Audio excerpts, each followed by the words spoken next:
Nasubukan niyo na ba itong gawin mga ga sa ating grahams at sa ating fruit cocktail? Ay abay napakasarap naman talaga ito na dessert para lang po talagang ice cream. Natakam po ako dito mga ga, kaya tara gawa po tayo. So dito gagamit lang po ako na maliit lang po ito na cake round pan na may sizes na 6 by 3. At dito meron tayong half cup ng grahams at yung pangbasa po natin dito mga ga, ito po yung sabaw ng ating fruit cocktail na gagamitin mamaya. Maglagay lang po tayo dito ng 1/4 cup and then haluin lang po natin, basain lang po natin yan. At nang nabasa na po yung ating grahams, ay ilagay na po natin dito sa ating cake round pan. Ipantay lang po natin yan. Napapansin nyo po yung ating mga video ngayon ay halos po mga pang dessert, yung mga panghanda po natin sa darating na mga okasyon. Pero pag matapos na po itong holiday season mga ga, by January ay balik naman po tayo sa mga tinapay po natin na pang bakery. At maliit lang po na lata yung gagamitin po natin na fruit cocktail. Nasa 432 grams lang po ito. At ito na po yung pinakamaliit sa ating fruit cocktail ay nasa 52 pesos po. At ito nakalimutan ko na.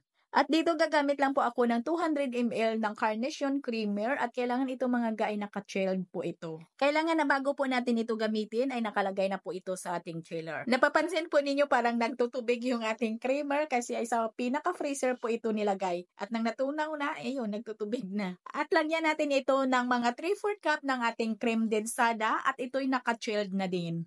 At pagkatapos nito ay batihin lang po natin ito hanggang sa ito'y umalsa na maging malambot na siya, na yung nag-creamy na po siya talaga. Mga ga, hindi na po ako dito mag-add ng condensed milk ha, kasi matamis naman yung ating cream densada para hindi masyadong matamis yung ating fruit graham.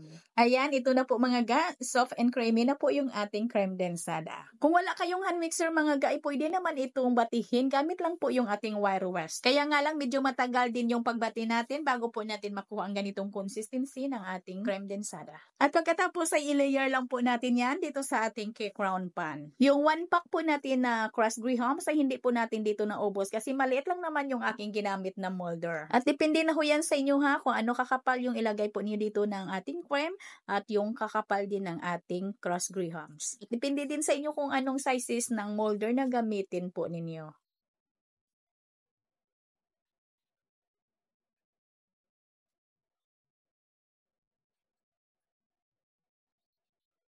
At nang natapos kong pantayin yung ating crushed grahams, ay yung gagawin ko po dito mga gaibasain ko po ito. At yung gagamitin ko ulit yung ating sabaw ng ating fruit cocktail. Ito po yung gawin nating pangbasa dito.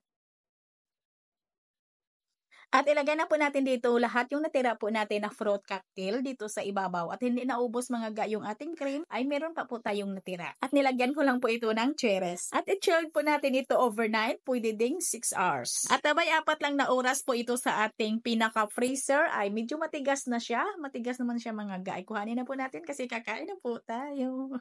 Ang sarap ga, parang kumain lang po tayo dito ng ice cream at katamtaman lang po yung tamis niya. Kaya subukan mo na to, madali at maliit lang naman yung nagastos po natin dito. At ito lang po yung ating video. Maraming salamat at bye-bye!